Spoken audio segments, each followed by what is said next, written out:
Ian, what's up, buddy? Dude, we got this new toy here. I get to play with it, so I'm excited. Multiple camera angles? Yeah, Get you going? And yeah, multiple. It reminds me of Wayne's World. Camera 1, camera 2, camera 1, camera 2. I don't know. Dude, that's what it is. We're trying to upgrade our tech, upgrade the podcast. Yeah, we're next upgrade is going to be lighting. Our individual shots are well lit. However, our main shot is still being worked on. So, guys, just be patient with us as we. Hey, man, you don't have to apologize. This is good. I need to. I feel like we've brought great content for the past 100 or so shows. Good part is our audio is in check. So everyone listening on iTunes and all the podcast channels, thank you. We think the audio is good. Oh, but we don't have headphones crisp. on. It is crisp.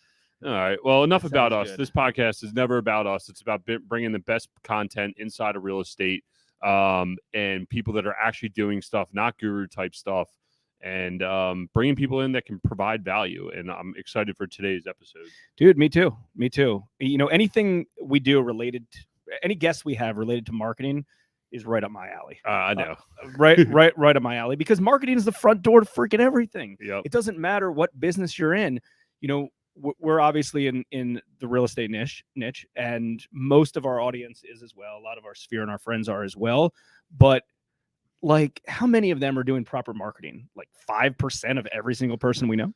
No, that's the thing we always talk about is, like, I feel like real estate's one of those businesses that kind of gets skipped over when it comes to marketing. And at this last event that I was at, and we interviewed Kyle, someone else from that same event, there was a lot about personal brand. And we had the pleasure of meeting Scott. And when he got up there, I was like mesmerized, and I was like, oh my God, like, this guy's, he's got it, right? Like, he knows how to market, and he's generating the leads and doing what he needs to do, and has a great business background. So I'm really excited to hear from him and what marketing techniques he's using and how he's growing his business. So I want to introduce Scott Morse from Lamassu Leads, who is in a nice, warmer location than we are here in Maryland. So, Scott, how are you? I'm doing fantastic. Thanks for the invite, Jason and Ian. Yeah, talking to you guys from Colombia, South America this morning. Excellent. First off, what's the weather in Colombia? Because we're going to compare that to where we're at in Baltimore, DC area. So I have an affiliate that just flew in yesterday from Tennessee. So his market's Tennessee. He's in Georgia. I picked him up last night, and I was like, bro, it's Groundhog's Day. Like, what I'm about to describe to you, it's almost unbelievable, but it's the reality. Here where I'm at, it's the perfect elevation up the Andes Mountains, but we're still on the equator. So 365 days a year, it never gets hotter than like 82.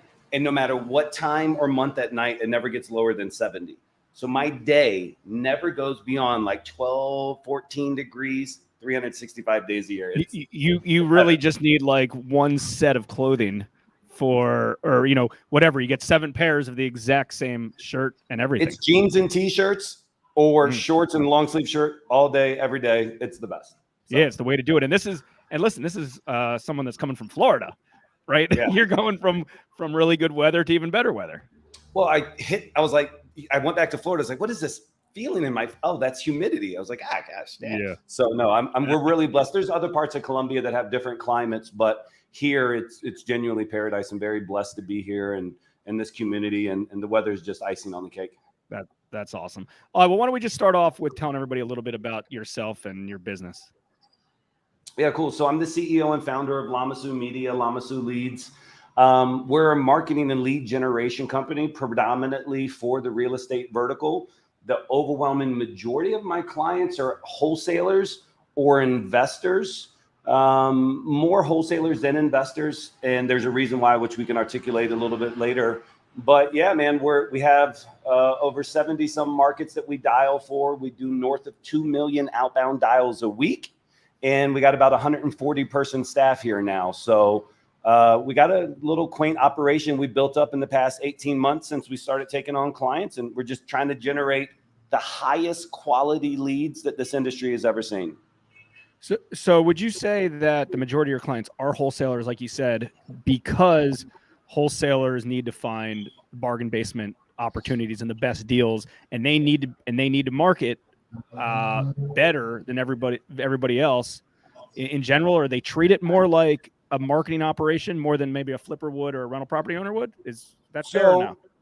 Yeah, you're on the right path. And when you talked about how like you had a thrive or a love for marketing as well too, I was like, oh, this is going to be a great conversation, because you'll understand, like, when you generate a lead, it hurts you if somebody does not love that lead. They do not follow up that lead. If they do not grind and work on that lead. And so when I first was starting, I was working with wholesalers and investors, and the investors would be like, I'm going to cut out the wholesaler. I'm just going to hire you directly. And what I come to learn is when they're trying to cut out the wholesalers, they pay more in an education tax on how to start a sales organization, build out a CRM, a nurture follow-up, than they were paying to the wholesalers. So the reason why we have many more wholesalers versus investors is just who I want to work with. Wholesalers who have been successful at wholesaling, at least as that was their primary, and now they have different exit strategies. They love the leads better. They work the leads. They know how to close. They know how to send out a contract. They're not closing off of just price. They're closing off of value, versus investors are so used to just sending numbers out and not really creating urgency or going through a sales cycle. Yeah, and I would say that, as we did a lot of volume there for a while, is that we couldn't even keep up. We were generating leads, and what happened was for us is like, you know what, I'd rather pay the wholesaler. I joke with my one buddy, I built his beach house, right? Because we'd buy so much stuff off of him. But you know what? That's fine. Go to the courthouse steps, go chase. He was chasing thousands of leads a week. I'm like, yo, dude, you do you. We'll buy them at a fair price and keep it moving, because we want to concentrate on what we do well. And there's definitely sales guys, there's investors, there's people that should just be passive investors, right? So how'd you, I guess, like, we've kind of like jumped right into it, but let's take a step back. Like, what's your background to even be able to create such a good call center for wholesalers? Like, what'd you do before? Like, where'd you cut your teeth? So I was given birth on January 8th. No, dude, it's been a long ass journey. I didn't go to college, right? And so, but I knew that I had to go on a self-education type experience. I don't know too many other humans who have read more books than I have, but all for self-help motivation. And I found professional sales at 20. I just told the story this morning. I used to install security alarms, like the ADT guy, would come and teach you how to press the buttons. And I installed a security alarm at a timeshare resort at 20 years old. And do you guys know what timeshare is by any chance? Yep. Yeah, of course. It's really aggressive sales, right? And so I was just looking around as I was talking to the manager. I was like, yo, all these kids are my age. And they're like driving Mercedes and BMWs and everybody's dressed nice. I was like, what is this? They're like, it's called timeshare. I was like, how do I get a job here? Because I want this. And so then that's really what kicked off my professional sales career, was just being around those types of sales sharks, which led me into self-development, into marketing, and kind of my niche, which we'll go into, I'm sure, throughout this conversation is, as he said, the front door is the most important part. Like, you got to generate the leads. It's the most important part. And so even though I have a lot of sales and operational experience, my forte is generating quality leads, not bullshit leads, because you can ruin a sales organization with bad leads. And so it just led me down this path where starting in timeshare and then having my own sales company to then partnering with people nationwide. That's where I made all my money, was generate. I've only been in your guys' industry for 2 years as of February 17th. So 2 years and a couple of weeks. But prior to that, I've made all my money selling leads to attorneys nationwide for another distressed vertical. And that exact same concept I just deployed here. And so it's kind of how we got here and disrupt this space. I mean, vertical or niche, whatever, is irrelevant, right? If you know, it just is. Like, that. Like, you can get into almost anything. The marketing, that front door is so important. And obviously, growing up and doing sales training and things like that, like, a lot of people don't get into marketing per se early on, but they get into sales and they understand that. And as soon as you get into marketing and you get it and you understand it, I mean, think about it. I mean, all these real estate investors in our local market that do not market, they're buying half-ass deals and they're complaining right now because they don't have opportunities and they don't have a marketing machine. No better time than set up a marketing machine right now. But, so inside our company, we own a private lending, a hard money lending company. And people are astonished that I have to generate 1,000 new leads every month to close 20 loans. And most of my loans are repeat borrowers anyways, but that's just what the numbers are. Could you do it differently? Sure, you could do it differently. You want to go and generate 100 leads instead? Well, guess what? Your deals are going to be 10x worse than my deals are, because you have 10 times less leads and you're going to have to pick. It's the same thing with wholesalers, flippers, real estate investors, and any business. They got to be good deals. Whoever has the deals, the leads, win. And, I remember, I was early on in one of Russell Brunson's mastermind groups, and I'm sure you probably follow some of his stuff as well. And he didn't make this up, but he he put it in my head was, whoever can pay the most, for a lead on the front end, whoever has the most leads will win. They'll just generate it. And that's why he's so good at what he freaking does, because he has a lot more, so it goes a lot of different ways. And I'm curious to hear, we don't have to talk about this right now, but in a second, some of the things you do when you pass leads on, right? And it's not like, oh, here's a lead, go run it, because as well as we all do, that the nurture of that lead is, hey, here's the lead, get your freaking ass on the phone and call them. Yeah. They're going to get automatic texts. They're going to get automatic emails. Like, do whatever you got to do to close that, because the lead's only one part of it. Agree. Yeah.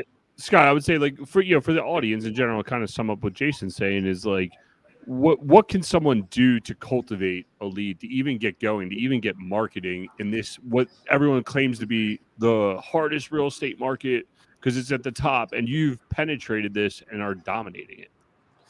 Yeah. And so I think what Jason was saying too, just to kind of piggyback and then pivot, but Gary Keller Williams, right? He's got a quote that I think he's famous to me for, but he says, "He who controls the leads controls the industry." 100%. And so to me, it's just so important to be able to provide this type of service for my affiliates and also for myself. But when I first stepped into this industry, the biggest thing that I saw all these solopreneurs or 2- and 3-manpreneurs who are doing so many activities that weren't generating revenue. I mean, these guys are staying up late at night, trying to pull their data list. They're skip provider. Did I already get this data? They're doing their data targeting. They're trying to dispo. They're trying to TC. The hardest part about this entire sales cycle is the front end marketing, particularly in the cold call or cold text vertical. That's the beat your head against the wall. And so as I got into this space, I said, hey, let me look at this industry like a baseball diamond, right? Like first base is like data targeting, data acquisition, list sanitization, like really buyer cohorts, understanding the data side. Second base is going to be like qualifying the leads, like getting somebody hyper qualified. You've reached out to them cold, you've hyper qualified them. Third is closing the deal. Fourth is funding the deal. And so I was like, hey man, what if I just came into this space and took off first and second base from everybody? Just give me first and second base. I want my affiliates or even my closers to start on third base every day. And just imagine what your guys' day would be like every day if you were starting rounding to third every single day. So that's what we're trying to do for our affiliates, is to help them realize that they can spend their time doing revenue producing activities, which is closing deals and funding deals versus hunting leads. So when you use the word affiliate, describe what you mean by that. That means someone you're sending leads to, or someone that's helping you generate leads? No. We're completely in-house on the lead side. So an affiliate would be a wholesaler or a real estate investor, an attorney. I just don't call them customers, man, because like it's not a customer relationship. Like I don't work for any man. I'll work alongside you. We can be rock and roll, make some money together. So to me, I didn't like the fucking word client or customer. It's like, yeah, we're affiliates. I don't own any equity in your business, but guarantee you I am a strategic partner that you haven't had in this channel before. And so that's what, and sometimes it's coaching them. Like my other little thing, I try to get foundationally people to understand at least my principles. And we can talk about how much my wholesaling office does and then my affiliates are doing, but I believe in something called a fronter closer model. That's what you said. Insert product here. You could give me any product to put into this machine here, and we would just skyrocket. This is the mousetrap that I've chosen for the past 2 years. But fronter closer model matters the most to me because there's very specific duties, objections, rebuttals that a fronter does, duties, objections, and rebuttals that a closer do, and I don't let them mix. I keep my fronter and my closers closing.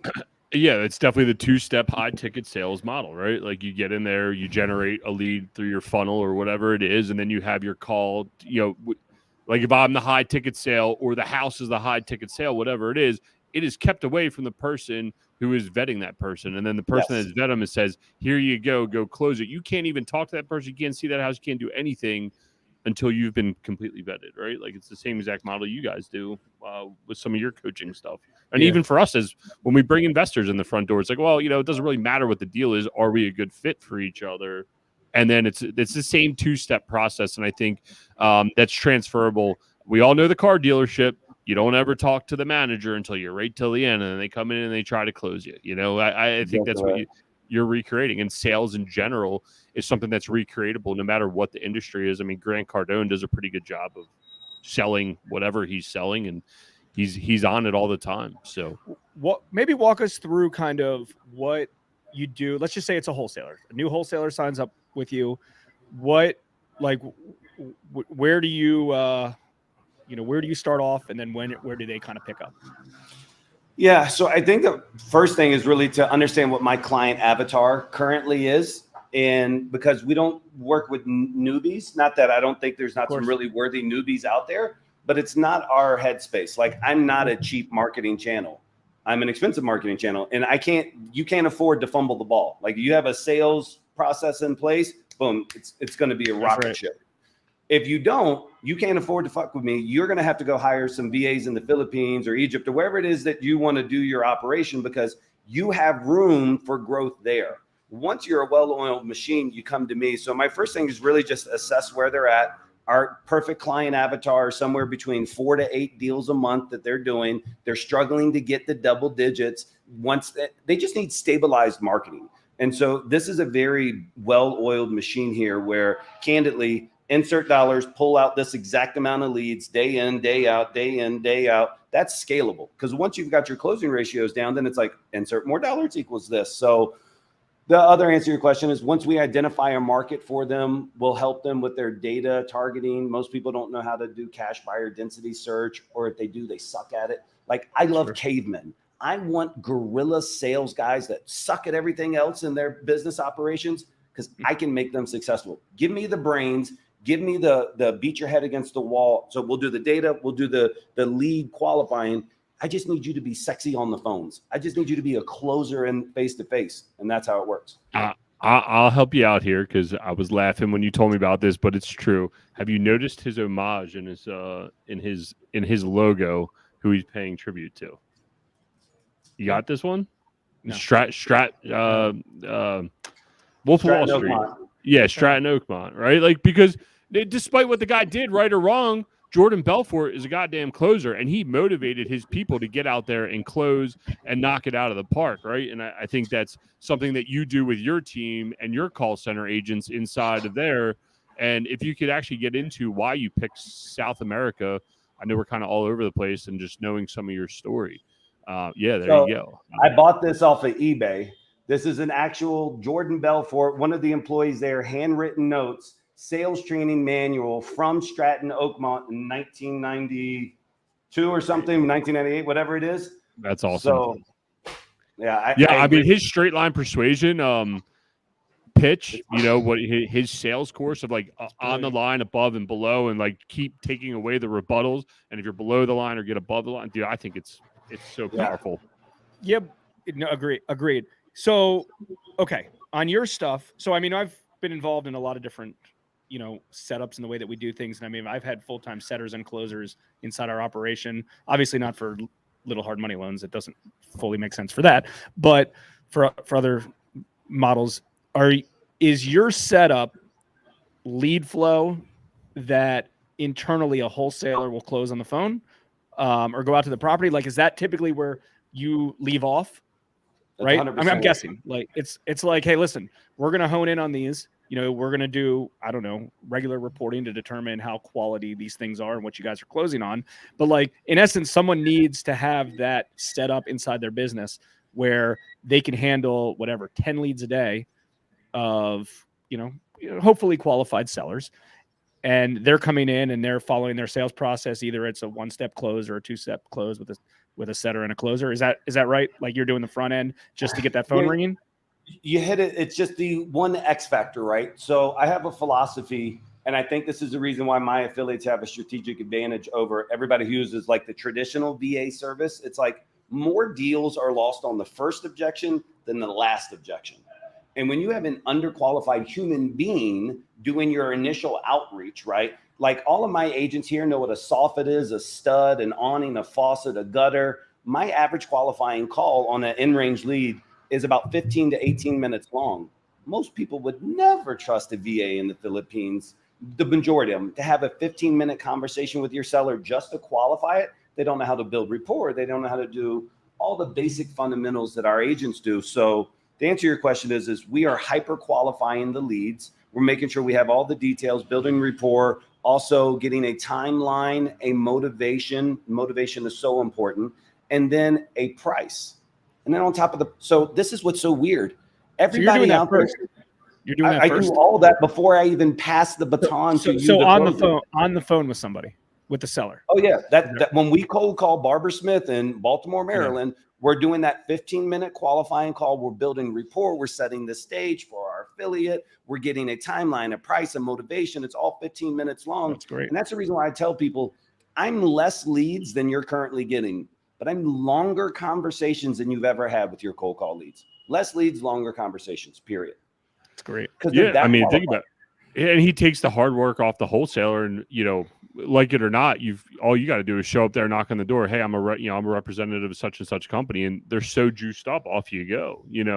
I think it's really smart, and I'd like to pull a rebuttal that hopefully you can rebut and help some people. Is why'd you pick South America? This is actually a really interesting point, but why'd you pick South America and call center agents there rather than Egypt or Philippines or any of the other places we're all familiar with call centers? Yeah, so I was just like you guys. When I first heard about the industry, I was like, wholesale. Or at least for me, I was like, wholesale. It's like, I almost pictured that when somebody explained it to me, after the initial thoughts of, is this legal? And then the second thought was, dude, I feel like I'm at the Chicago Mercantile Exchange or something. Like I get this piece of paper and I get to sell it off. And I was like, okay, great. So I already know PPC. PPC is my jam. Like I am good at PPC. So I already did that. I was like, oh, we got to do cold calling. So I outsourced first to Egypt, then to Philippines, then to a place called Cali, Colombia, which we were talking about, I think, prior to this even starting. And I just couldn't find the people. Either I didn't like the human, the level of knowledge that they had about the industry in Asia. And then when they came to Colombia, I was like, oh, you guys understand American sarcasm, plus 10. Like you get American sarcasm. I'm loving this. And so as I scaled a team under somebody else's office, it's just like, but you've also never ran a 170 person call center before. And I just left my South Florida 170 person call center. I was like, I'm just going to move to Colombia and do it my damn self. Like I'll set up shop down here. I know the capital cost or less here than stateside. And honestly, you can't really do, my opinion is you cannot generate a CPL that you need as a wholesaler domestically, paying a 19-year-old kid $17 an hour.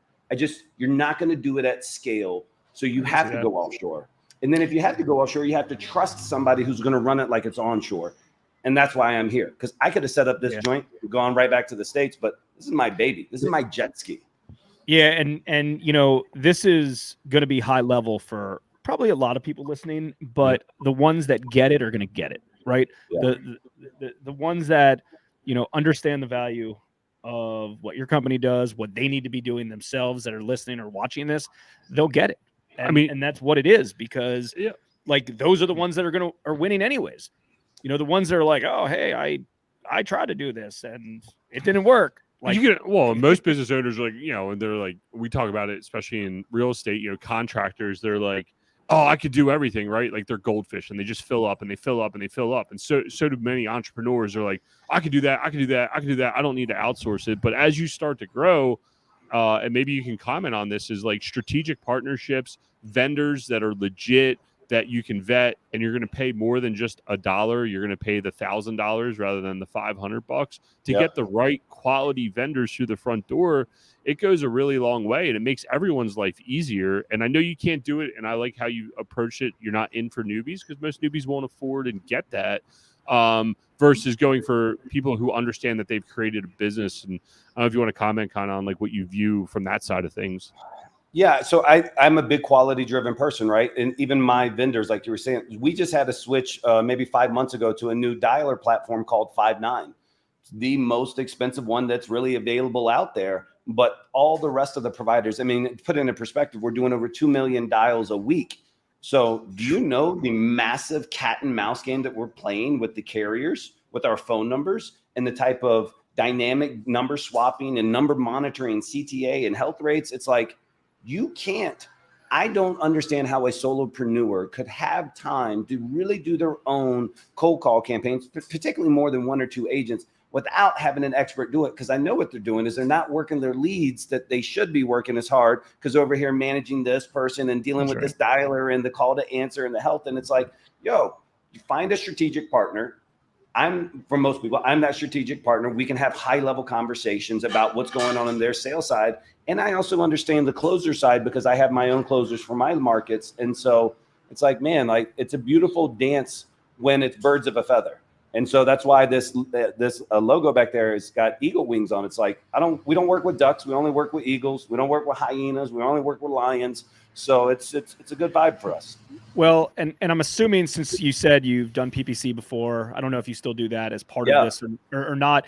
What would you say is the most effective for real estate in the real estate niche? I mean, because most people, I mean, I can tell you locally that the 2 biggest wholesalers, I don't even know if they buy stuff, but 2 biggest wholesalers in the DC and Baltimore area, because those markets overlap. They both spend 7 figures on direct mail and TV ads. That's typically, and I know a lot of guys that that I see on kind of more cut rate channels and stuff like that. And I, have an idea what their budgets are, and they're not backing it out because they're not doing it in scale like these other companies. So between, we're talking high level, not like, hey, I want to do a deal a month type of thing, like scaling, like you talked about. I don't know anyone that's doing outbound calling at scale. Like, do you think that's the most effective compared to TV, direct mail, PPC? I'm just trying to think of. Yeah, no, I think it's a great or scalable. Yeah, I think it's a great question. I also think it depends on exactly, not even your market, but are you a regional guy? Are you a national guy? And so let's put it into perspective. The education level in Northern Virginia is one of the highest in the nation. It is a very, very tough market to cold call in. It's a very tough market. Baltimore, and it's not even an education level, but once you cross over the border and you go a little bit more north, it's a different fucking clientele. Calling into Baltimore versus calling in Northern Virginia, the price points, you're at millions, and it's not the same ballpark there. And so you may find deploying a tech strategy is a little bit better there, going PPC. But if I were to just say blend it all around, because we do text, PPC, we do mail, and the highest ROI channel, I will promise anybody, is going to be cold calling if they're doing it the right way. Maybe like I put it this way, let's put it into perspective. I don't even call anybody for Arizona. If somebody were to reach out to me, they're like, hey, I'm a big player in Arizona. I just don't cold call into Arizona. And the reason why is I don't want to hate my life. I like it. I like calling into markets where this works like a champion. So, for me, if it's a market that's appropriate, which is almost all of them for cold calling, it should be your highest ROI channel, followed by PPC. And PPC. I just imagine Scott, the section from the clip from Wolf of Wall Street when he's up there and he's teaching the guys how to cold call. I don't know. I always think of Wolf of Wall Street whenever I think of you, and I don't know why. And I also apologize. I'm trying to think about how many times I've probably blocked because you've called my market or I've told someone to get fucked or whatever else. So I'm sorry if I've got you banned any phone numbers. So yeah. No, I could see cold calling being the best. It's probably just like door knocking's the best. But you know what? I get them every day. I think it's an ROI thing. And so maybe that's a different answer. I think one of your highest ROI percentages is going to be cold calling because your cost exposure is so low. In regards to maybe massive depth, TV and radio are great from a branding perspective. It has a long tail. You're working off of displays versus conversions, and conversion marketing versus building a brand. It's like somebody who invests thousands of dollars in SEO. Great. I love it. Cool. In 5 months, you'll be ahead of me. But right now I'm pumping into PPC like a champion. And it finally just hit me in the head why wholesalers are the best for you too, because they get a payday in a month, not in 6 months when they flip the house. Right. And you're not waiting 6 months on that, and they're not floating their lead flow costs. So that actually makes a plus the amount of deals he probably brings to the front door. Most people, and I mean, we did stuff at scale for a long time. It's like it's capital intensive when you're doing 5-6 deals a month. All marketing's capital intensive at scale. I mean, listen, there's times. In my space, I mean, I have a lot of marketing channels in our space that do not break even on the front end. On my first deal that I do for them, and per mentor Russell Brunson, it's not a self-liquidating offer on some of them, but most of my channels I am making money up front. But a lot of them, I know that they're good. I know that they're good. I can't break even on them, but I'm in it for the long play. Yep. I do a lot of repeat. It's a little bit different kind of in the wholesale game because you're probably not buying more than one property from a seller, although you get leads from them. But what would you say? And if this is too confidential, you don't have to answer this question. But what would you say is the average margins that a wholesaler makes? So let's just say they get $10,000 on a wholesale fee. Is 50% of that, do you think, getting eaten up by their budget, their marketing? Oh, that's a good question. Marketing budget. I know it's hard to say, and it depends on who it is.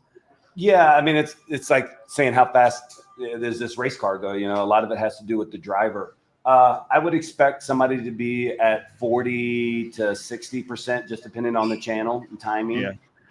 Yeah. Which is good. Sure. Which is good. And and while we're in the numbers, can you comment, like, do you know how much you produced in wholesale fees for your affiliates last year? Yeah. So I don't know the actual wholesale fee side, but I do know our closing ratio. So for our leads globally, and this is what I talk about, consistency is scalable. It doesn't matter if I generate an in-range lead for you in Baltimore or San Diego or Orlando or Tennessee or whatever. You should never, with a Lamassu lead, be higher than 1 out of 20 with one of my leads. Period. End of story. That will close as good as a damn PPC lead. The difference that people have to be educated on, like we were talking about different sales teams, is that your PPC lead is going to close faster than a cold call lead. You might be in that 60 to 90 day range on average after doing it for a year versus PPC maybe around 21 to 45 days, something like that on average on PPC. But 1 out of 20 is the number. I send you an in-range lead. There you go. I mean, 1 out of 20 is good. I mean, it's 5%. And then, so are you? So okay, so you're let's say the lead hits their inbox, right? And it's like, call Mrs. Jones, get over to that house, and get this thing closed. Is like that is that their next step? It's more aggressive. It's more aggressive than that, dude. I'm on these affiliates' asses. Like, we have an entire team. They have a Slack integration channel. If they refuse to accept live transfers, we won't send leads to them because I don't need to burn up a market for some lazy ass. And so it's like, so you're doing live transfers for them with the seller on the phone. So it's super sexy. So we have 3. So not only do we generate the leads for them, but we also lead score them. We'll also review their hedge fund buy box that they have. So whatever hedge funds they're working with, they'll submit their buy box, and we'll tag it when we send the lead over as, hey, this is eligible for one of your hedge funds, and or this is in range. An in range lead means to me is that the price we've gotten from the seller is under 70% of like Zestimate value. So if I generate a lead from you and they want 58%, I refuse to wait for you to call that lead back. So we message you on Slack, I need a closer. Your closing team responds to that and says, I'm available. Then we live transfer that lead to you, because the hardest thing is getting these fucking people, excuse my language, I'm sorry. Yeah. No, let it rip, baby. But the hardest part is getting these people on the phone and knowing that I send you a lead who wants 58% that's eligible for one of your hedge funds, and you might not get to it for 2 or 3 days. No way. I'm live transferring it to your closer now.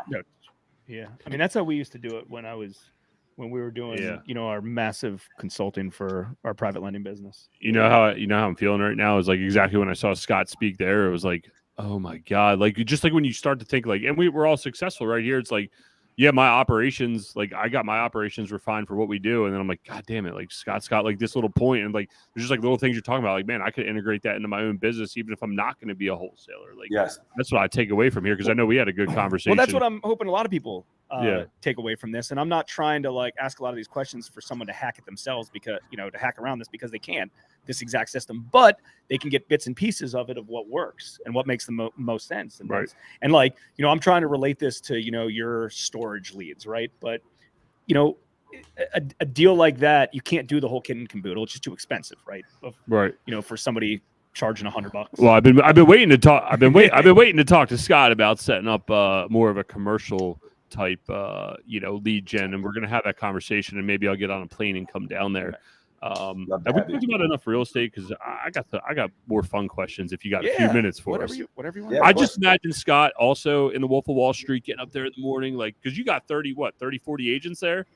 Bro, we have 130 some agents here. You should have been in this morning in his office, in this office here, in this office right now. Hold on. Not only that, and I'm announcing this on your public or on this podcast. This is no bullshit. So not only do we have this office, we have an office 7 doors down. Yesterday, it's official. So this is the first time I've announced it to anybody who's not an employee. We just secured a 14,000 square foot office literally across the street. And that's what we'll be moving into in about 60 days. Is that going to be like a fantasy factory office with lots of a basketball court downstairs? Because it's a big parking garage. It's going to have the ping pong table. We already have an arcade room here.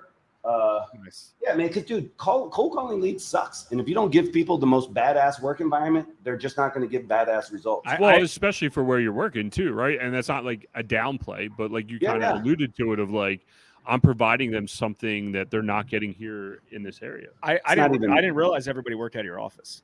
I thought you more. Yeah, I didn't realize that the whole operation. Bro, was there. I won't let a single person work from home. The quality of the culture, the quality of deliverables, and it just my whole thing. People don't do what you expect; they do what you inspect.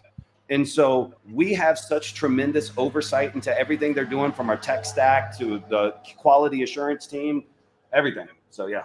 I just imagine him getting up there every morning. Guys, today's the day, and like shaking the mic and yelling. You should have seen this morning's meeting. It was fucking on, because we have a guest in from out of town, so I was showing off. Yeah, you gotta do it. All right. Those are once a day meetings every morning. Yeah, absolutely. Yeah, from 9 to 9:15, the whole sales team's there. Everybody, and it's rah. We have cash on the walls. The wheel spins this morning. We just talked about what it meant, because me and this young man, my affiliate who just came down, we were reflecting last night. We said, damn, we all used to be these agents. We all started at some sales place, and we learned core fundamentals on the power of persuasion and power of influence. Right. And that launched our entrepreneurial career. And so let's help them realize that it's not just a check today. It's the fortune tomorrow that they're getting from learning these skill sets. I was just going to say that, learning that skill set. So when we hired, one of Russell's sales guys years ago to run one of our stuff, and I mean, I didn't hire him to do it. We hired him to coach us and to consult us to do it. His team ran it for us. And I was like, listen, like, this isn't working as well as we'd like. My guys know the knowledge. They just don't know the sales process. Let me pay you whatever it is. Like, come out here and, I got a setter and I got a closer who can overlap. They can both be a setter or a closer, no matter what. We'll consider doing it as a one call or 2 calls, depending on if you have it. And like, those skills that he taught me too is freaking great. Like, that's what it was. It's just understanding it. I mean, I feel like a lot of people, after they learn it, can implement it. But dude, it was, I don't know, a little deja vu from a few years ago. Fundamentals. Yeah. Hey, Scott, before we let you go, obviously you're a book reader, because you said you read a ton of books. I don't know if you're into books or podcasts right now. What's the go-to? What do you think everyone should be listening to or reading right now? So I had one of my competitors. I call him a competitor. Your guys' vertical is so. I never came from a collaborative industry, and it's like everybody here. It's like, oh, they're not my competitor. It's my boy. Right. But it's like so weird. So one of my marketing, it's so weird. Everybody's like so like revealing, and that's why I like this type of podcast. When there's no secret that I could tell you guys today that I would be threatened for somebody else to go and duplicate, because I know that I'm excelling at those. And I know 100%. That the industry also needs to, rising tides lift all ships. I'm here to kill underqualified leads. Fuck the underqualified leads. Yep. But going back to your question, Alex Hermosi, $100 million offers. Mm-hmm. I have got a man crush on this guy. He came into my life from a competitor, recommended it every morning now. I'm obsessed with it. Everyone's got that crush on him over the last month. Since he's publicly sold his companies. Did you watch the podcast with Graham Stevens? The Graham Stevens Iced podcast coffee one? Dude, I was watching it this morning while I was working out. It's great, man. And it's like, everyone's gotta. Everyone I know that they watch it in one day. And they're all like, wow, this is crazy. And I mean, I wish I met him when he was in Russell's mastermind, because I had left the mastermind before he came in the mastermind. So I don't know him. Yeah. But that shit's unreal. And he's young. Yeah. I say we saw him at ClickFunnels 6 years ago, right when he was doing his gym come up. God. And we're like, oh man, that guy was pretty cool, right? Like, never thought anything of it. And then here he's 6 years later, and he's from Baltimore. Alex, if you're listening, we're going to get you here in this studio. I know he lives out in Vegas now. Dude, that book is great. That book is so good. So good. He is. I raised my prices the next day. I literally contacted the marketing team, changed the graphic. Anyways, I'm super impressed, because his book was the first book that I thought that he talked like me, even though, and I'm not trying to put myself on his plane, but like, he talked the way I would talk. I was like, oh shit, I would be afraid to write like this in a book because a book guy would say, hey, this is not as fundamentally structured. The guy writes the way that me and my boys talk, and it just sinks right in. I saw it was either a reel or an interview with Layla, his wife, and said something. She said something about like what's the best trait of Alex? And it's like, because he's freaking him. He knows exactly who his identity is, and that's who he is in real life. Yep. And it resonates a long way. He's not trying to hide anything. And he was pretty freaking transparent toward the last 20 minutes of that podcast, or last 30 minutes of that podcast. It wasn't about business. It was about like, when the one producer is talking about, his relationship with his wife and what he wants. And it was great, and some people might resonate with it. Some people might not, and he was even like, listen, you might not agree with me, but this is just the way I feel. Yeah. Dude, that guy he is on fire right now, and he's very smart. Other than that, man, where's we appreciate you being super transparent. Where's the best place everyone can find you on the internet? I see your logos above your head. What's the best way for someone to get hold of you or follow you? Yeah, really Instagram at Lamassu Leads or lamassuleads.com. But definitely give a follow on Lamassu Leads on Instagram if you're on there. I try to provide as much value, I think, for people from an authenticity standpoint.